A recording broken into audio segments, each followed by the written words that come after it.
buenos días, estamos ya en el canal de Plumas y acompaña Queta Burelo. ¿Cómo estás, amiga? Buenos días. Hola, mucho gusto en este mes patriótico, ¿verdad? Hoy de los niños héroes. Exactamente, nuestro Sí. acontecimiento histórico de los niños héroes en nuestra querida patria. Bueno, pues estamos ya para analizar, vemos un poco la portada, dice Carlos Morales, referente del obradorismo. Y en algunas redes sociales se ha publicado notas, dice Carlos Morales. Y aquí pues esta es está la portada, estimados amigos, y aquí estamos viendo que desde 1997 el actual alcalde ha acompañado a Andrés Manuel López Obrador, ahora tiene el encargo de encabezar los trabajos de El Porvenir, salir al encuentro del pueblo y llevar el mensaje de unidad y oración para continuar con la cuarta transformación. Esa es la tarea que ahora tiene, independientemente de continuar con la responsabilidad de ser presidente municipal, pues andar haciendo estos recorridos para informar al Haciendo tema asambleas, creo, informativas, ¿verdad? Exacto, de la cuarta transformación. Y nos remitimos, estimada Queta, si no tienes inconveniente,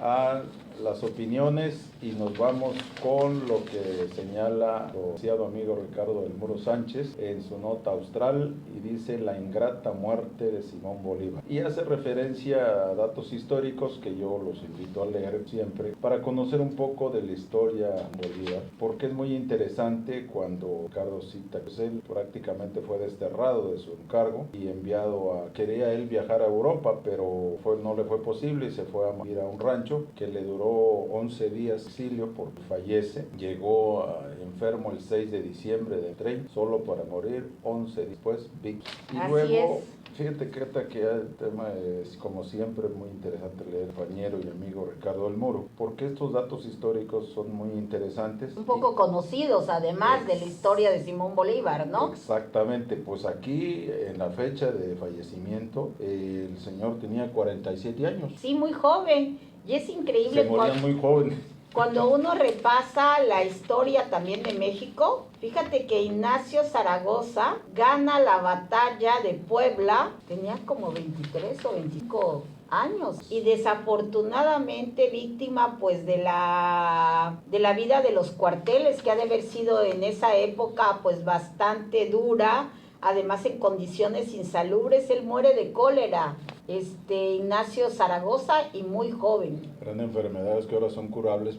Eran mortales, sí. 1830. Y luego continúa dando Ricardo un dato muy interesante que a mí en lo particular me siempre he latido, bueno, no todos, pero casi todos los libros de Gabriel García Márquez. Y dice, si mi muerte contribuye para que cesen los partidos y consolide la unión, yo bajaré.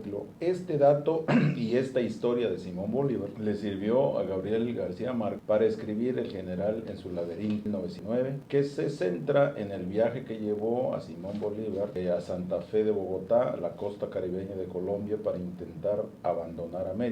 La novela explora distintos días de Bolívar. Esos datos verdaderamente cautivan, llaman la atención, remiten a buscar una historia, a leer la historia de Simón Bolívar y de ahí remitirnos a los libros de Gabriel García Márquez. Exacto, fíjate que yo ese libro de García Márquez no lo he leído. Ajá. Empecé a leer a García Márquez muy chica, yo creo que tenía como 13 años cuando leí 100 años de soledad.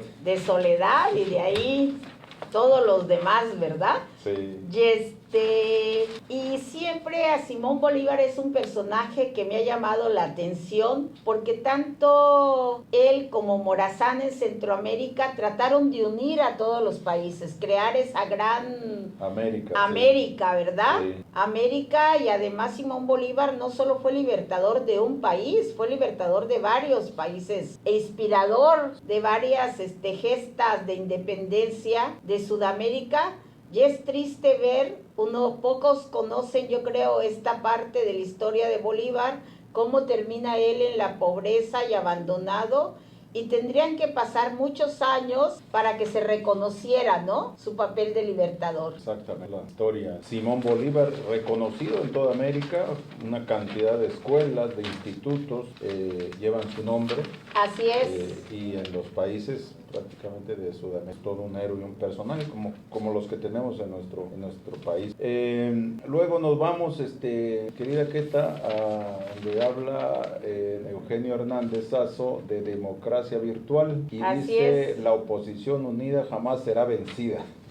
Así es, y es curioso porque ahora la oposición es el PRI, ¿no? Sí, Cuando sí. 70 años fue el partido Todo el poder con todo el poder. hegemónico, ¿no? Sí, sí. Aquí le echa sus porras, mi querido Eugenio, a Alito Moreno, ¿verdad? Alejandro Moreno, el presidente del PRI, pero yo creo que no fue un sacrificio, yo creo que él sabía muy bien y dio fuerzas y sabía que no tenía posibilidades de lanzarse como candidato a la presidencia.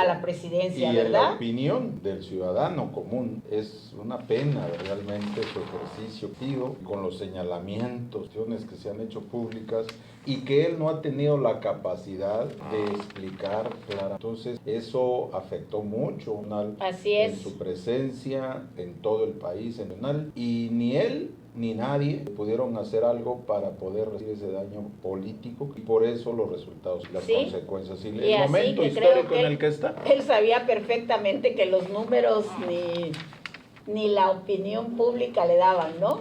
Hace referencia el compañero Eugenio Hernández Sazo y dice: las estadísticas nos muestran que en el 18 Andrés Manuel López Obrador llegó a la primera magistratura de la nación con 30 millones de votos, poquito más, 30 millones 110. Y luego dice, y Ricardo Anaya 12 millones, y luego dice que Antonio Mid 9. Dice que todos juntos van a sumar 56. Cuentemente, ¿se llama Unidos por México? ¿Cómo se llama? ¿El grupo político? Antes era Vamos por México, ahora es el Frente, ¿no? Frente, exacto. Frente. Creo que a veces las sumas no son, ¿cómo explicarte? No se vuelven a repetir, ¿verdad? Yo creo que no confiaría mucho en esas sumas, ¿no? Así es. Sí, tal vez Xóchitl sí pueda generar otras sumas. Sí. Pero también habrá restas, ¿no? Porque, por ejemplo, en el partido hubo varios senadores y diputados de primer nivel, ¿verdad? En el PRI que se separaron del partido, ¿no? Y no es la misma, no es lo mismo la suma de 2 que la de 1, entonces sí hay consecuencias. Y la lectura del electorado es actual, es vigente, no se refiere a datos o a otros antecedentes. Y en este caso, te imaginas dato, igual entiendo, aunque yo también pienso, es decir, realmente yo no le... En este momento. Sí, creo que de alguna manera Xóchitl ha levantado simpatías, ¿verdad? Sí. Ha levantado simpatías porque tiene pues un lenguaje fresco, ¿verdad?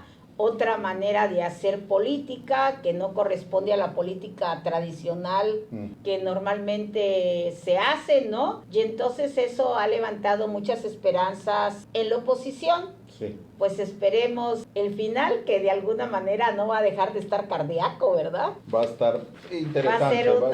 Va a ser una elección interesante. Y publico una foto, diario hoy cuando lo consulte nuestro auditorio, donde están juntas Xóchitl y... Es que creo que varias veces se reunieron anteriormente. Fue a su visita, ¿verdad?, al Senado. Así es. De Claudia cuando era jefa de gobierno y obviamente ahí pues tomaron la foto. Y ahora la publica, muy interesante, muy buena. Sí, 2 mujeres, ¿no? Identificación que le dieron a la nota con las 2 ahí juntas.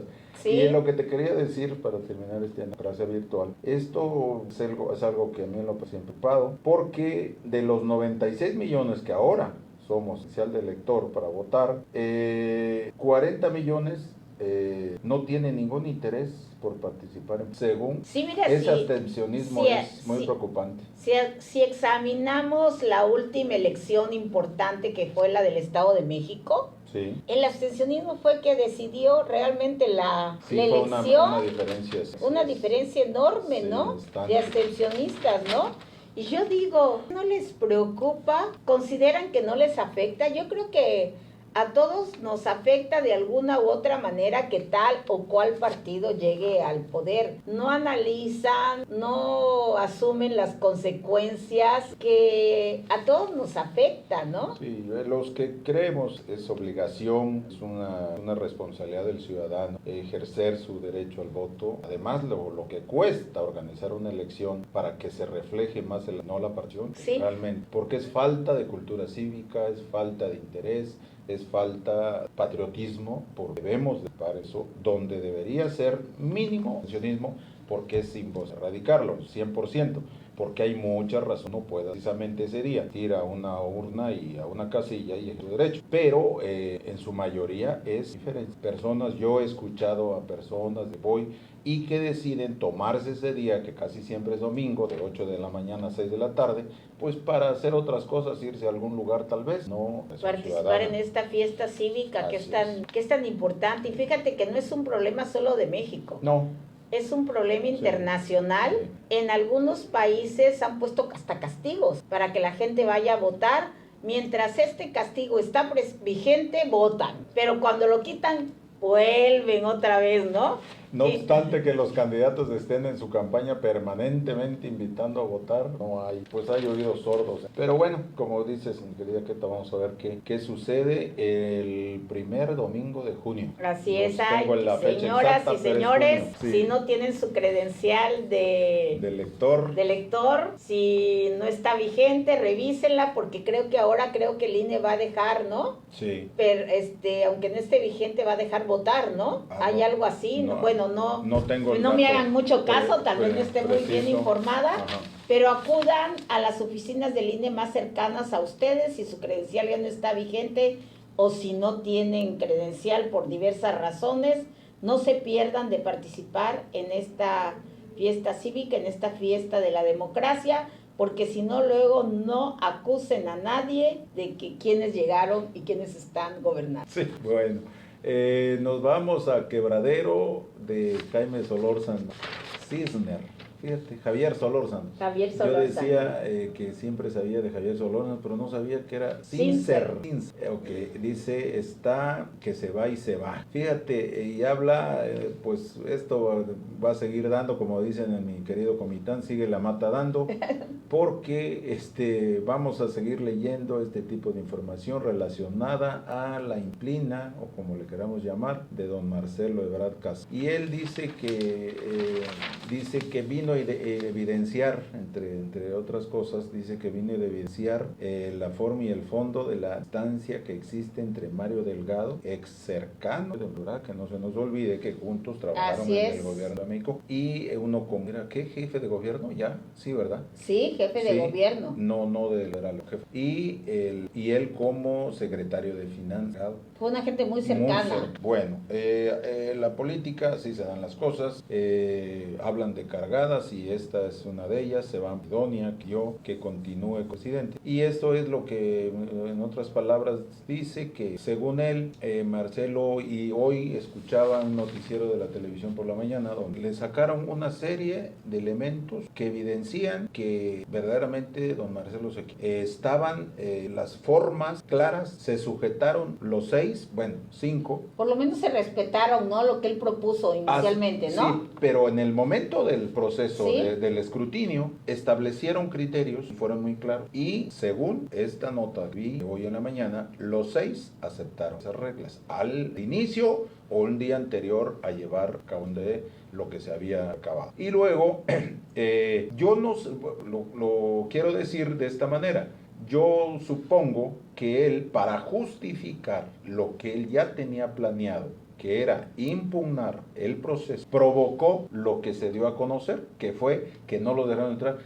Ahí le explican, y hay fotos, hay imágenes, le dicen claramente que están sus representantes dentro. Así es. Y que por alguna u otra razón se sale. Establecen horario, y eso yo personal siempre lo he dicho. La impuntualidad trae eso. Si te dicen vas a iniciar a las 11, son las 11. No puedes llegar 11:20, 11:30 o las 12. Y esta persona se ve claramente cuando pretendió ingresar, eran 11:20, bueno, una hora, 20 minutos después. Y le dijeron que ya se había que ingresar, que habían acordado que solo las personas responsables y representantes de los candidatos, de los aspirantes, iban a ese lugar. Entonces, yo creo que esto fue, como decimos en Chiapas, un plan con maña, por qué casualidad que eso fue lo que usó él para dar a decir que él no estaba de acuerdo, una inconformidad, cuando ahí se señala abiertamente que no fue como. Y qué coincidencia, si quisieras comentar algo en relación a Javier Solórzano, yo diré, ¿por qué? ¿Qué coincidencia que aquí, retomando el tema de otro gran amigo nuestro, Alejandro Moguel, acá entre nos, hace referencia a lo que se estaba comentando. Y él dice, ¿qué le pasó a Marcelo? Y titula su nota. Claro. Entonces, pero si quieres comentar algo. Sí, creo que espero que Marcelo tenga un plan B, ¿verdad? Sí. Porque si no va a quedar descobijado, ¿no? Va a quedar desprotegido, ¿no? Así Que es lo dice, que... ¿Qué es lo que se señala ahí? Sí. Es una gente inteligente que creo que debe ser aprovechada su experiencia política. Con Dante uno ya no sabe qué pensar, ¿verdad? Es inescrutable la posición de Dante, Silencio ¿verdad? total, Frente al proceso, frente a la forma en que Movimiento Ciudadano va a elegir a su candidato o candidata, ¿no? No sé qué tanto podrá tener refugio Marcelo Ebrard dentro de Movimiento Ciudadano en estos momentos. Porque la creación de un nuevo partido pues lleva tiempo, ¿no? Está fuera de tiempo. Mínimo. Sí. Hay fechas Sí. para presentar los papeles, ¿no? Sí. Para hacer todo el proceso y se llevaría mínimo un año en la consolidación de un nuevo partido, ¿verdad? Si esa es su intención. Sí, está realmente fuera de tiempo, salvo que es un partido con registro o registro, ni lo registre, podría participar. Pero eso es lo que, yendo con el mismo tema que habla Alejandro, y dice, acá entre nos, ¿qué le pasó a Marcelo? Y hace referencia a eso precisamente, cómo es posible que ahora él crea todos son, dice, por ejemplo, los mandados que como su nombre lo dice, no les importa pasar por encima de los demás para lograr sus propósitos. Desde el momento que te indisciplinas, no le veo futuro a esto, honestamente, porque el poder va a actuar, le van a hacer las observaciones para decirle no es así, y él está como dejando a un lado eso y organizándose para que el día 18 inicie su recorrido por justo en la fecha cuando Morena emite la convocatoria para las gubernaturas, ¿no? Las gubernaturas, las 9 de los estados del país. Entonces, yo no sé si él no va a recorrer el estado, está en proceso y que van a participar en esa convocatoria el 18 y que tiene programado del 18 al 25, del 25 al 28 para el registro de los aspirantes. Y bueno, habría que conocer la convocatoria para avisar y qué es lo que suceder. Pero ahí, no sé. Bueno, y en este caso también Claudia Sheinbaum Pardo acaba de anunciar que ya arranca su trabajo el 18, prácticamente su campaña. Augusto, ¿verdad? Ana Augusto y a Monreal, ¿verdad? Uno sí, para coordinador de la campaña y otro territorial. Entonces, ¿qué será? Poder participar en un proceso electoral, pero ¿haciendo qué? Si no tienes registro, si no estás ubicado con ninguna sigla, que tampoco te has declarado independiente o has manifestado registrarte como independiente, entonces yo no sé qué va a suceder, pero yo lamentablemente, por lo que decíamos ayer, Marcelo, veo futuro a esto y toda la organización que se tenga que dar para la campaña en favor de Claudia Sheinbaum se va a hacer pues con todos los recursos que se tienen para que esa persona tiene por derecho para que lo haga. No pueden destinar parte de ese recurso para decir no, pues démosle para que también haga a su lado. Pues eso no es, pues realmente no sabemos qué va a suceder. ¿Qué va a suceder con Marcelo? Y sí, pues qué triste, porque yo creo que en el fondo él venía a venir esta situación, ¿verdad? Sí. Si es un buen estratega, él venía a venir la posibilidad de que fuera Claudia, ¿no? La designada, ¿no? Qué bien me hubiera sido, hubiera dado pequeñas diferencias, no estas, necesariamente se dan acuerdos y lo que sea, pero que al final se dan la mano y vámonos. ¿Por qué? Porque Marcelo, de mucha experiencia, mucho trabajo, tomó la decisión de esa. Hay una notita muy chiquita ahí abajo de Solórzano, ¿verdad? Sí. Sobre las similitudes que compartimos con Colombia, ¿verdad? Sí. En el caso del narcotráfico, sí. ¿no? Sí. Y que las estrategias varían de extremo a extremo, ¿no? Sí, así es. Aquí mismo en México tú oyes a las personas y dices, ¿por qué no pacta? ¿Por qué no se pacta con los grupos? Para poder poner orden, entre comillas, ¿no? Orden entre comillas. Sí. Bueno, yo creo que los pactos también son peligrosos, ¿no? Los pactos entre Tienen sus personas, consecuencias. los pactos entre personas honorables podrían ser, ¿no? Sí. Pero pactos en esas circunstancias yo creo que desafortunadamente ha habido pactos y eso ha hecho que esta situación llegue a como estamos el día de hoy. Vemos la zona de Comalapa, de Chicomucelo, Mazapa, Matenango de la Frontera, el caso de la maestra asesinada, ¿verdad? Que nos ha conmovido y nos ha indignado. Muy lamentable. Y que eso es muy lamentable y nos muestra que se debe tomar una decisión. Tendrán que reunirse estrategas, conocedores del tema, pero hay que tomar una decisión al respecto, ¿no? Definitivamente. Y bueno, pues ya para concluir con otra opinión al respecto, yo citaría lo que con lo que termina Alejandro Muguel y dice: la verdad no se entiende bien a bien cuál es la estrategia. Con ese recorrido al interior de México pareciera que quiere seguir echando heridas, que ya de por sí él mismo ha causado entre la arena. Con el Manal, a quien le hubiera gustado, dado proceso, hubiera salido planchadito, plano y sin sobresal, pero justamente más sucederá con él. Tabas, ¿qué va a pasar? A juzgar por sus múltiples y reiterados hechos, ceder cualquier cosa menos que pueda regalar ahí de verdad. Claro. Y como sí, él mismo como que lo cerró reconoció, las puertas, ¿no? Él mismo lo reconoció hace poco, ya no tiene cambio. Entonces, eso es lo que estamos comentando y como siempre invitar a Antonio Torres Ternen Ultimátum, tal precio digital y que hagamos análisis de esta situación, de esta realidad que estamos viviendo en la que no debemos estar al margen para tomar las mejores decisiones. Esa es la opinión, estimada Katy. Así es, y pues sigan comiendo sus chiles en nogada, el pozole y todo lo que corresponde a estas fechas tan significativas para México y para Chiapas. Y pues nos vemos mañana. Así es, si no dicen otra cosa, si no hacemos puente. Nosotros seguimos. Sino como nuestra secretaria de Educación sí, que los mandó a clases, dice, que los mandó a clases, ¿verdad? Pues no sé si aquí qué instrucciones seguirán, sino de la secretaria de Educación, ¿verdad? Por lo pronto, mañana aquí pronto. nos vamos a ver y vamos a seguir nuestro arsenal. Muchas gracias por su atención. Hasta luego.